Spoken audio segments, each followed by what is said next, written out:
Welcome to Hanging Out with Robert, that's me. This video contains things that I tinker with throughout the day. For step-by-step detailed instructions of those tasks, you can click on the links in the comment section below. I plan on leaving this video accessible for about 30 days. After that, you can view it through my Patreon account. This video also has tips and tricks that I've learned over the years. So, thank you very much for watching. Getting a late start today, even though I don't have much to do. But I wanted to get this car started and running today. The Panther. Post mods and tune. So let me see what I can get done today. See if I could take it for a short ride. We're on daylight savings time, so it's probably going to get dark sooner. Heck, what time is it now? I think it's around 4:30. Be dark by 6. Going to start right now by finishing the wiring on the turbo control valve. Then I'm going to hook up the intake. Then I'm going to hook up the drain under the car. Put the splash pan back on. And we should be ready to fire her up. Intake pipe on. The turbo control valve all connected. Got the air box in. I got the TCV all plugged up. Gotta hook up my battery. Find my battery clip. I probably gave it to somebody knowing I had another one. And then I topped off the coolant. Have just a wee bit left. Now I'm headed under the car to hook up the drain line. I got new screws for it. So I got to pull the plug out of the bottom of it so I don't destroy the turbo. So let's get under there and do that. Here's the turbo plug. I pulled the old seal out of that hole. But see a drop of oil right there. Hopefully that is not from my new connections, probably just install waste. So let me pull that drain plug out and hook up my turbo oil drain. Alright, I have my turbo drain in, pipes all the way in there, got my 2 screws there, gasket in place, should be good to go. And I'm gonna go fire the car up and let it idle for a few minutes. The thing I learned from my first rip kit is this fresh air pipe that goes up to the radiator, stops you from pulling air from down there into the air filter, is blocked a little bit by your rip kit pipe. So I'm probably gonna put a hole in this pipe to match the obstruction from the rip kit, and that way I could try to pull the fresh air from up here like it's supposed to be. Right now, as you see, it forces the tube up and it's putting a lot of pressure on that pipe right there. So that's one issue I found with the rip kit. So I'll do that a little later. I'm going to go ahead and let the car down, hook up this battery, put the cap on the coolant reservoir, make sure everything under the dash is properly connected, and fire it up. If you have the turbo tubing from IPD, it comes with all of those clamps, so you could use those clamps, zip tie, or whatever else you want, but they are in the IPD kit. Okay, brief check over. Slap the battery back where it belongs. Everything appears to be hooked up.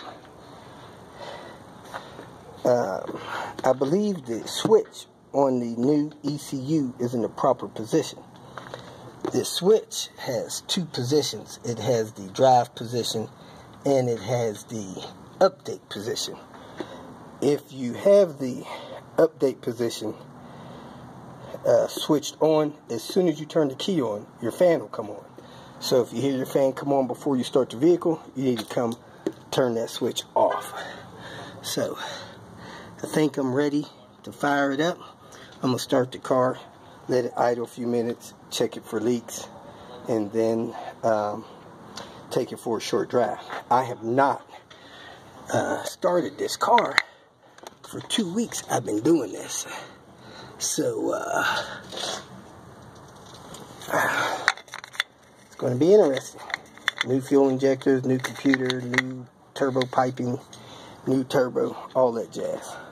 Let's go in, turn the key. At the key in, battery's connected for 28 minutes. Turn the key to run. I don't hear any fan. I should be good to go. Car's in neutral. Let's go ahead and I'm not going to start the car because I put a new turbo in. I want to make sure that turbo is pressurized with oil. So I'm going to unplug the coil and pull the fuel pump fuse, and I'm going to crank it until the hope is the oil pressure light will go out, and then I'll start the car. So I'm going to crank the car for probably as long as a minute. Whenever you install a new turbo, along with priming it with oil, you want the engine to prime it with oil as well. Hopefully build up oil pressure. So what you want to do is disconnect your ignition and probably your fuel, and then go ahead and crank the car for as long as a minute. You want the oil light in the dash, the oil pressure light in the dash to go out before you fire the car up and run that turbo with little to no oil in it. That way you protect that turbo from firing up and spinning real fast without any oil pressure. So let's go ahead and prime it. I'm going to go in here, pull my fuel pump fuse, which is number 2. I believe number 2 is here, 15 amp. Then I'm going to unplug my coil at the electrical connector down here. So let me unplug that and go in and prime the oil system. Second red light up here is oil pressure. I'm going to go ahead and crank the engine, see if that oil pressure light goes out.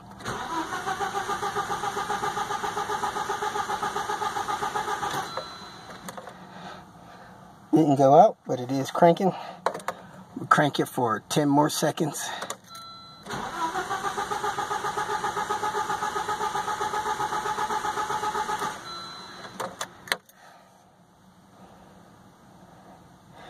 Crank it for 10 more seconds.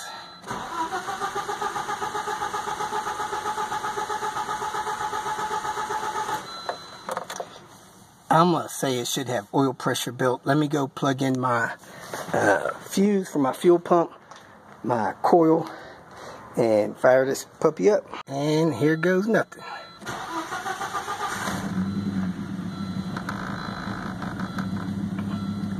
Car's not perfectly tuned yet, so it may run a little rough for the first few minutes. It should smooth out. I'm gonna go ahead and let it idle for about 5 minutes. Let me correct my clock, 6:47, and after that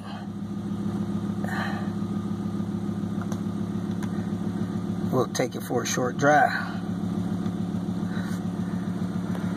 Come out here and check it for leaks.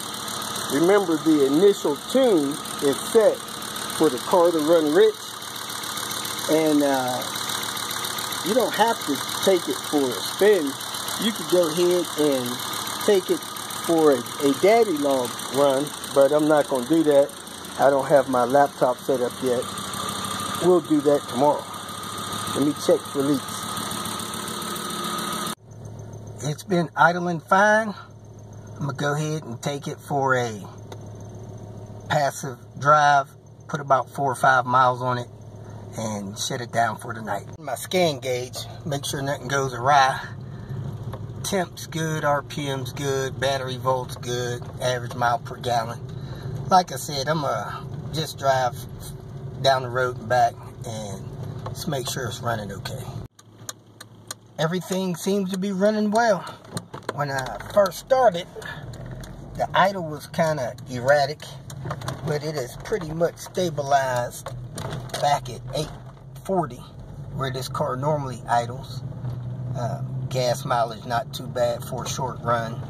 You can see the time there, 7:17. I did stop at a gas station because I got a low coolant light, topped off my coolant, and temperature and everything is staying where it normally is. It went up a little bit when I first started out, up to 224, fan kicked on, cooled it back down. So everything's running good. So I need to find my data log cable, hook up my wideband, and data log this thing so we can complete the tune on it. If you feel that this information was useful, please like it and share it with your social media friends. You can subscribe to my channel so that you will get notifications of future videos that I post. You can follow me on Twitter, and if you need to contact me directly, please visit my website. And if you have any questions, leave them below, and someone or myself will reply to them. Again, thank you very much for watching.